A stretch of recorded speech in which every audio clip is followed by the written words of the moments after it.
Las 12:15 de la mañana de este lunes 28 de septiembre, en el que todos nos hemos levantado con la resaca de las elecciones catalanas. Cataluña avala el plan soberanista, ese es el titular del Correo de Andalucía, con el que se destaca cómo los 72 escaños independentistas frente a los 63 escaños soberanistas generarán un debate que a partir de hoy vamos a abordar en esta casa. Para analizar este asunto me acompaña Óscar Gómez, el director general del Correo de Andalucía. Óscar, muy buenas tardes y bienvenidos a Mediodía. Muy buenas tardes, Eli. Muchísima suerte con esta nueva andadura del Correo Televisión para hoy. Esta es nuestra. Y nos acompaña también José Bejarano, Pepe Bejarano para los amigos, periodista, corresponsal de Ahora Andalucía Semanal. Es un periódico semanal que está trabajando ahora en su tercer número. Nacía hace escasamente 2 viernes. Y lo hemos traído hoy especialmente porque durante 20 años ha sido corresponsal de La Vanguardia. Pepe Bejarano, muy buenas tardes. Muy buenas tardes y enhorabuena por tu programa que estrenas hoy. Así que estamos de estreno, casi compartimos estreno. Bueno, pues una cosa, y Óscar, permíteme que le dé la palabra primero a nuestro invitado, a José Bejarano, porque creo que ha sido La Vanguardia el único periódico de tirada nacional que ha enfocado los resultados desde otra perspectiva. Todos han dicho que de alguna manera, bueno, pues que el sí se impone en el tema independentista, pero realmente no avala ese proceso soberanista, menos La Vanguardia. ¿Qué percepción tiene, sobre todo como amplio conocedor de la realidad catalana? Bueno, La Vanguardia lo ha enfocado de una de las dos formas que era previsible que se enfocara. Puedes coger los datos de porcentaje de votos y puedes coger el porcentaje de diputados. Entonces, ahora, en el día después de las elecciones, estamos asistiendo a otro nuevo enfrentamiento. Los que se agarran, los que se aferran al resultado en diputados, con lo cual la soberanía en este momento es del Parlamento. En el momento en que tú te acoges a la soberanía del Parlamento, estaría legitimado el Parlamento para seguir la ruta iniciada. Pero eso oculta otra realidad, que es la de los votos. Y si tú te coges al resultado de votos, a la expresión manifestada por los electores, no ha ganado. Es decir, por eso otros medios han titulado, me parece a mí de manera mucho más acertada, diciendo que el proceso independentista ha ganado las elecciones, pero ha perdido el plebiscito. Estas elecciones tenía esa doble vertiente. Desde el resto de España se ha negado esa vertiente de plebiscito y se ha querido poner el acento en que eran unas elecciones más. Desde el otro bando, porque aquí ha habido dos bandos claramente enfrentados, es decir, que han tenido un carácter plebiscitario estas elecciones, pues si aceptamos esas premisas, tenemos que concluir que el plebiscito lo han perdido.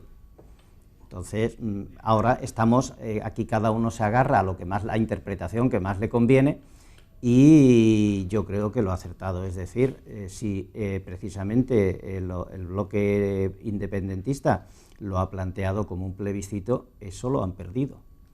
Lo que han ganado son las elecciones. Lo que pasa es que ahora ellos van a intentar apoyarse en la mayoría absoluta que tienen en el Parlamento catalán para seguir con sus planes.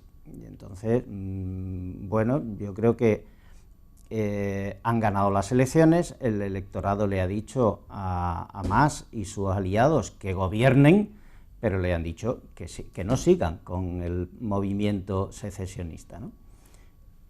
Entonces, eso nos obliga a plantearnos un escenario complejo, un escenario que todo el mundo apunta a la negociación, pero en un escenario muy complicado para la negociación, porque tenemos a un gobierno en España en precario, pendiente de unas elecciones, es decir, con una mayoría absoluta, pero abocado a un proceso electoral, con un ambiente político de pre-campaña electoral que no es el más idóneo para sentarse de manera reposada y responsable a negociar. Entonces, el escenario político se nos presenta ahora mismo bastante apasionante. Completamente de acuerdo con Pepe en muchas de las cosas que acaba de decir, en que el escenario político que se abre a partir de hoy es absolutamente apasionante. Una de las primeras cuestiones a las que hay que dar respuesta es quién va a ser presidente de la Generalitat, porque los que están llamados a ser socios de gobiernos de Junts pel Sí ya han dicho que a Mas desde luego no lo quieren. Con la abstención tendrían bastante, sí. Absteniéndose Mas saldría. Sí, pero estarían dispuestos a abstenerse si la propuesta para presidir el Parlamento de Cataluña es Artur Mas. Eso ayer ya decían que no. Que con ese nombre desde luego no. Y por otra parte, nosotros es patente, según la portada de hoy del Correo de Andalucía, que hacemos la misma lectura que hacía La Vanguardia y por tanto estamos completamente de acuerdo con Pepe. Aquí había dos cuestiones que dilucidar. La primera de ellas era si esto era un plebiscito o no lo era.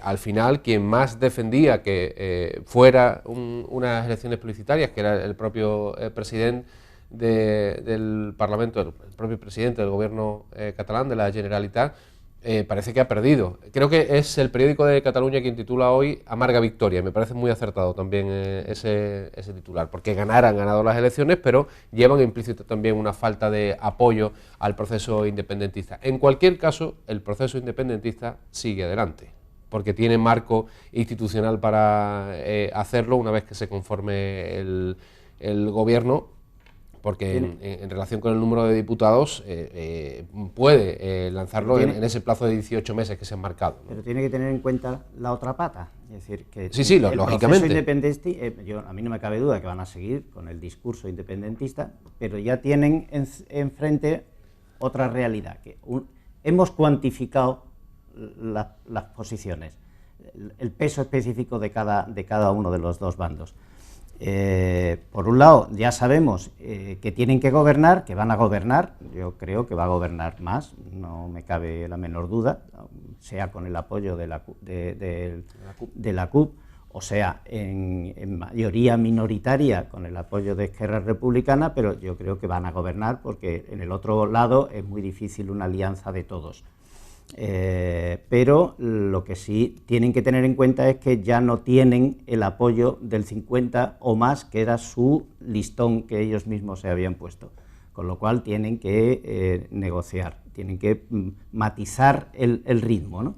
A mí me gustaría introducir un elemento que no he visto en los medios, que es que ahora el escenario que se abre se traslada a la batalla que hasta ahora ha estado centrada en Cataluña, se nos va a trasladar a toda España. Entonces, en esa batalla, el segundo acto de todo esto, a mí me parece importante, me gustaría resaltar un hecho, que es que ahora en el otro bando, principalmente el PP, que ha sido el principal perdedor de las elecciones catalanas, van a querer llevar el terreno, el agua a su terreno, dicho mal, pero bueno, lo que van a intentar es lo que han perdido en Cataluña, ponerlo a su favor en el resto de España, y eso nos puede llevar a una dinámica de enfrentamiento de los demás con Cataluña, que ya se ha hecho en esta campaña con las catalanas, intentando que el resto de España rechace, se enfrente a los catalanes negándoles la independencia. Al 48% de los catalanes, porque el dato es que el 52% de los votantes catalanes han dicho que quieren continuar dentro de España. Sí, pero eso lo sabemos desde ayer. Durante la campaña han enfrentado y han jugado a la enfrentación y además al enfrentamiento entre unos y otros. Y a mí me parece que eso es perjudicial para nosotros. ¿Y por qué lo digo? Porque a mí me parece un error estratégico plantear el marco político desde el resto de España le niega a Cataluña lo que reclama.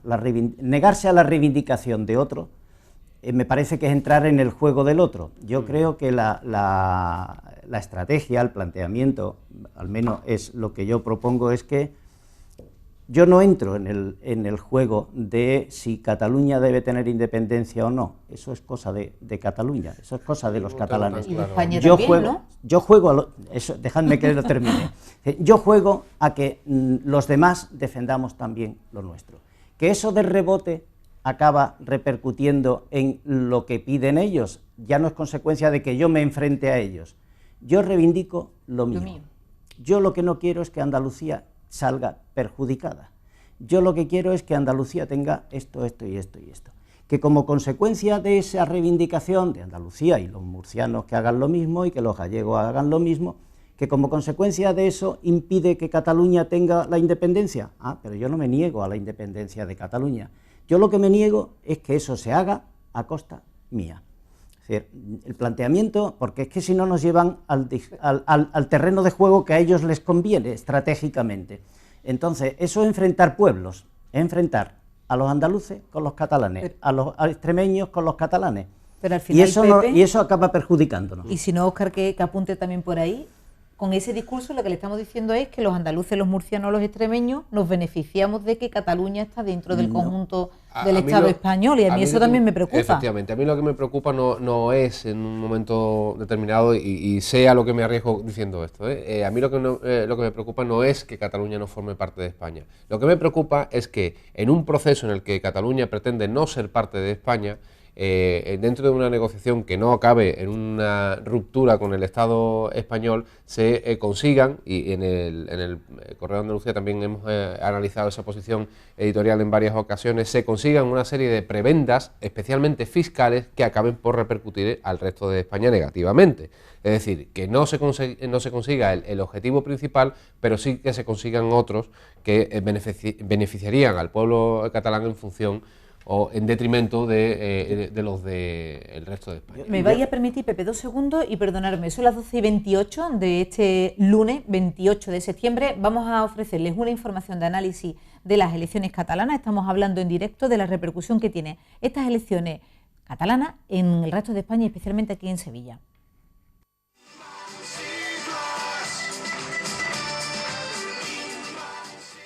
Es la coalición Junts pel Sí celebrando el triunfo en las elecciones catalanas.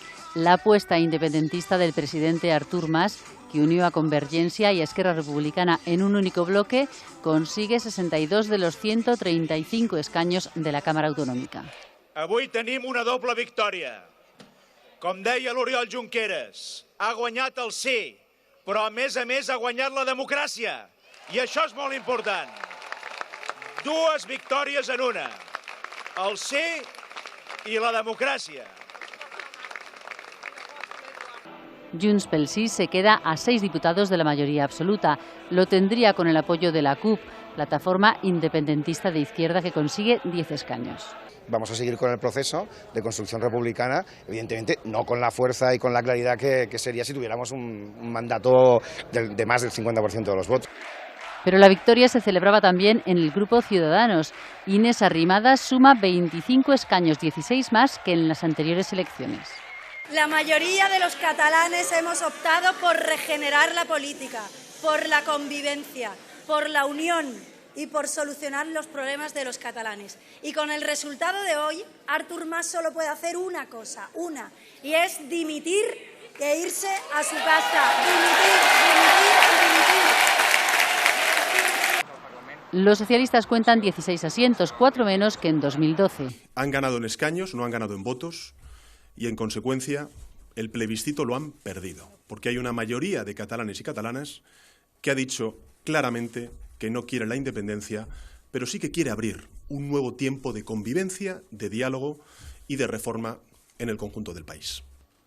El PP pasa de 19 a 11 escaños y destaca la derrota de votos del independentismo. Una mayoría de los catalanes no estamos por la fractura, que en una inmensa mayoría de los catalanes no estamos por la división, y que aquellos que plantearon como Artur Mas estas elecciones como un plebiscito han fracasado. Cataluña Sí que es Pot, la franquicia de Podemos, tiene otros 11 diputados. Desde Madrid, Pablo Iglesias reconocía el fracaso. Lo que se refiere a nuestro resultado, lo digo claramente, es altamente decepcionante. Hemos apostado en esta campaña por escuchar, hemos apostado por el sentido común y hemos apostado por la responsabilidad de Estado. Y está claro que la responsabilidad de Estado no ha funcionado electoralmente en esta campaña. Parece que ha funcionado lo contrario. En estos comicios han votado el 77% de los electores, un 9,5% más que en la anterior ciudad autonómica y un récord de participación en unas elecciones catalanas. Así se vivía anoche. Pepe, ¿estabas con el turno de palabra? Bueno, estaba contando lo del planteamiento desde Andalucía o desde otras comunidades autónomas que me parece que debería prevalecer a partir de ahora hasta las elecciones generales, y como modelo me parece el idóneo. Yo retomaría la actitud de Andalucía de la transición, del Estatuto y de 1980, que Andalucía nunca le negó a Cataluña o al País Vasco, a Galicia, su derecho al autogobierno. Lo que dijo Andalucía, y yo creo que es lo que debe volver a decir, basándose en lo que nos salió bien en el 80, es que Cataluña reclame lo que quiera. Nosotros no vamos a ser menos. Es decir, como planteamiento me parece mucho más estratégico. Yo siempre pongo el ejemplo. ¿Qué significa eso? ¿Vamos a ser menos? Yo viví en Barcelona 28 años y yo recuerdo siempre, eso no se me olvidará nunca, el enfrentamiento que hubo en un momento dado entre los trabajadores de la SEAT y el resto de los trabajadores y muchos trabajadores de otras empresas. Era muy común asistir a un enfrentamiento en el seno de los sindicatos con los trabajadores de la SEA, que tenían unos convenios privilegiados. Es decir, es que no hay derecho que la SEA tenga los sueldos que tiene. Y yo decía, vamos a ver, ¿por qué le negamos a la gente de la SEA los convenios en vez de defender los tuyos? Es decir, ¿por qué siempre tienen que enfrentar al que tiene menos con el que tiene poco? ¿Eso que nos lleva a un sistema federalista? A un sistema en el que, ¿por qué tenemos que recortar las comunidades autónomas y no el gobierno central? ¿Por qué no desaparece el Ministerio de Cultura? ¿Qué hace el Ministerio? ¿Para qué sirven muchos ministerios? ¿Por qué siempre cortamos por las ramas y el tronco siempre permanece? Aquí hay un sistema autonómico que estamos en una encrucijada, que o vamos a más y nos quieren llevar a menos. ¿Por qué siempre tenemos que decirle a las comunidades autónomas menos y no al gobierno central que recorte y transfiera competencias que no tienen ningún sentido que tenga competencia el gobierno central? Las diputaciones es otro ámbito de competencias que ya deberían haberse convertido en las delegaciones del gobierno de la Junta. Es decir, que no cerremos las puertas, que no nos obcequemos, que no nos obcequemos como que aquí solo hay un bando y otro, una posibilidad o la contraria. Hay términos medios, hay otras posibilidades de negociación. Si se le ha cedido la recaudación de los impuestos al gobierno vasco, si lo quieren los catalanes, que lo pidan los catalanes. ¿Por qué los andaluces no lo pedimos en vez de negárselo a los demás? Es decir, ¿por qué no defendemos nuestros intereses en vez de negarle sus intereses a otros? Que como consecuencia, ¿la política qué es? La política es lucha, es enfrentamiento de intereses civilizados, democráticos, nada violentos, pero lucha de intereses. Y la lucha de intereses no puede pasar por negarle los intereses a los demás, sino por reivindicar los propios. Son las 12:35, seguimos en directo. Yo creo que desde la perspectiva de análisis de todos los periodistas que estuvimos allí pegados a la televisión, Rajoy fue el gran perdedor, se echó en falta que no diera la cara. Lo mismo que dentro del análisis que podamos hacer en esta mesa, Ciudadanos fue el gran triunfador también de estas elecciones. Desde luego, pero subrayando lo que tú apuntabas, Elizabeth, de la ausencia de Rajoy, que no hizo ninguna comparecencia, yo creo que fue lo más inteligente, porque dijera lo que dijera iba a salir perjudicado, porque se enfrenta dentro de 2 meses a unas elecciones importantísimas, legislativas, las que puede suponer su continuidad como presidente del gobierno, y dijera lo que dijera, como además se suele mojar cuando lo dice y se ha expuesto, yo creo que se ha expuesto, además innecesariamente durante la campaña de las elecciones catalanas, iba a salir perjudicado. Sí que lo hizo, en cambio, Pedro Sánchez, pero desde mi punto de vista, con todo ese aparato de imagen, con esa imagen presidencialista, con las 3 banderas, con ese traje oscuro, pero me parece que salió para no decir nada. para abrir la campaña electoral de las elecciones generales, pero de una manera muy tibia. Así que me parece que quien estuvo bien fue Rajoy, quedándose en su despacho y permitiendo que fueran Albiol y Casado quienes hicieran las valoraciones de los resultados electorales. Me parece correcta la interpretación, pero lo único que matizaría es que Rajoy debería salir. Es decir, los líderes están para las duras y para las maduras. Es decir, cuando vienen duras no puedes esconderte. Entonces, sí, anoche no fue la noche para el PP y supongo que no quiso asociar su aparición con una derrota, claro, porque vamos a una campaña, a una precampaña electoral en la que tú no puedes inaugurar, porque anoche se inauguró la precampaña de las generales, inaugurar una precampaña admitiendo una derrota que además se produce, se compensa con el beneficio de tu principal contrincante en este momento. Pues no nos olvidemos que el principal contrincante del Partido Popular no es el PSOE, sino Ciudadanos, porque se disputan el mismo terreno. Es decir, entre el PSOE y el PP habrá algunos trasvases, pero serán menores que los que puede haber. Es más arriesgado porque se disputan el mismo terreno con Ciudadanos. Si tu principal adversario, el que te disputa a ti tu espacio, triplica, ha salido triunfante, tú no puedes salir diciendo me he equivocado, ¿no?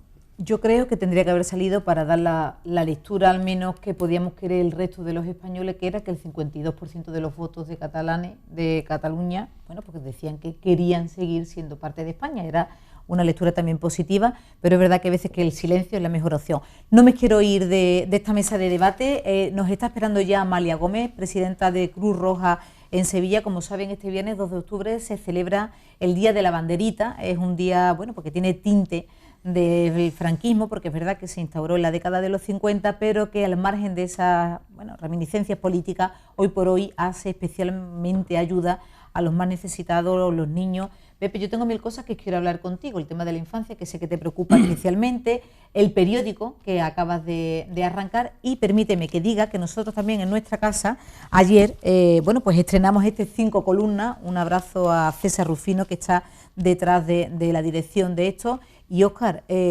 como director general, es un análisis muy interesante de todos esos aspectos que nos atañen como sevillanos. Bueno, es una apuesta, estamos de apuestas y de estrenos hoy también, por cierto, no solo con A Mediodía, sino con la nueva edición del informativo en torno a la 1:30 que presentará Chantal de la Cruz, y en la edición impresa del Correo de Andalucía, pues igualmente. Yo creo que compartimos la filosofía precisamente con Ahora, con el semanal de Pepe Bejarano, porque lo que pretendemos es ir a mantener esa fidelidad que le debemos al lector clásico de la prensa escrita, y por eso 5 columnas es un periódico, como dice Fali Avilés, que es quien lo ha diseñado, que huele a rotativa incluso desde el propio nombre, ¿no? Es un periódico pensado para el lector clásico de periódico, y lo que pretende todas las semanas es contar grandes historias, las mismas probablemente que hemos contado a lo largo de la semana en forma de crónica, en forma de información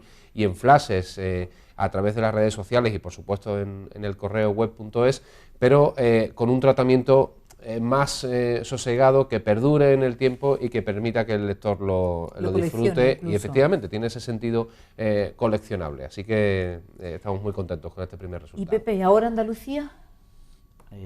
Ahora es un semanario que intenta poner un poco de claridad, lo dice el presidente del Consejo Editor, con una imagen muy plástica, que es: en medio de las riadas, lo primero que se echa en falta es el agua potable. Entonces, estamos en medio de una gran riada de información, de conocimiento, pero también de confusión. Es decir, lo que estamos viviendo en el mundo, gracias a las nuevas tecnologías de la comunicación, a una avalancha de contenidos. No digamos información, porque mucho de lo que trae no es información, es manipulación, es ruido, Entonces, en este momento lo que hace falta es parar un poco el ritmo y ver análisis, ver qué le estamos ofreciendo. El gran debate en la profesión periodística en este momento es si el papel está abocado a la desaparición, si tiene futuro o no tiene futuro, si el futuro es digital, si Internet va a ser todo, el papel va a desaparecer. A mí me gusta decir en estos casos que el problema que tenemos los periodistas, el mundo de la comunicación, no es de soporte, es de contenido. Es decir, lo que está en crisis, por supuesto el papel es un elemento a tener en cuenta, pero lo que está en crisis, lo que está en cuestión es el periodismo que se está haciendo, más que el soporte. Yo creo que si la gente le ha dado la espalda, el público le ha dado la espalda o le está dando la espalda al papel, es porque el papel no le aporta algo que no encuentre en Internet. Si el papel le aporta algo que no encuentre en Internet, irá al papel. El que quiera saber lo que está pasando, el formato es lo de menos, entre comillas lo de menos. El formato es importante, pero no creo que sea determinante. Lo determinante es el contenido. En cambio, todo el debate está centrado en el continente. Y yo creo que el principal problema que tenemos los medios de comunicación no es de continente, sino de ofrecer un producto de calidad. La crisis ha venido a restarle calidad porque las empresas han recortado recursos para invertir en contenido. Entonces, eso más una crisis y un comportamiento muy criticable desde el punto de vista ético, nos hemos ligado excesivamente a intereses ajenos al público, es decir, muchas veces llevamos demasiado tiempo escribiendo más que para el público, para los despachos, y en el momento en que tú no estás escribiendo para el público tiene todo el derecho a darte la espalda. Claro que sí. Pepe Bejarano, son las 12:43 minutos, el ritmo del directo nos marca que te tengamos que despedir. Me traías estas acuarelas, que es un proyecto pues de la Casa de la Provincia, del 29 de septiembre al 25 de octubre. Como buen periodista, dame un titular de 20 segundos para decir que vayan a visitarlo. ¿Por qué? Es una exposición de 64 acuarelas donadas por la Asociación de Acuarelistas de Sevilla para un proyecto que tiene la Asociación de la Prensa de Periodistas Solidarios en Guinea-Bissau, que tenemos una escuela, que tenemos un centro de salud, una cooperativa de campesinas, una emisora de radio, y que estas acuarelas son una preciosidad. Pues a mediodía, las cámaras de mediodía del Correo de Andalucía Televisión estarán allí para mostrársela y para seguir insistiendo en esa obra solidaria. Y Óscar Gómez, director del Correo de Andalucía, tenemos ahora mismo también a la ministra de Fomento, Ana Pastor, pues recorriendo una de las zonas que van a ser noticia hoy en Sevilla. ¿Un apunte para despedirnos? Bueno, lo contaremos evidentemente, aparte de la resaca del 27S en Cataluña, como la ministra está visitando esa zona de Jardines de Hércules donde se abre un nuevo apeadero de Renfe y otros muchos asuntos en los que lógicamente estamos trabajando, tratando. Esa es la nueva intención que tenemos en esta nueva etapa del Correo de Andalucía, de ir marcando nosotros mismos nuestra agenda informativa, y en eso va a tener mucho que ver también este programa. Bueno, pues en esa apuesta les decimos que a la 1:30 de la tarde, en cuanto que termine a mediodía, tanto Chantal de la Cruz como Antonio Viola les darán un avance informativo de lo que está aconteciendo en Sevilla a esa misma hora, y a las 8 de la tarde será nuestro director Óscar Gómez el que ahondará en profundidad en lo que ha acontecido durante toda la jornada. De momento les doy 2 minutos de descanso, me espera Amalia Gómez y les sigo teniendo aquí. No se me vayan.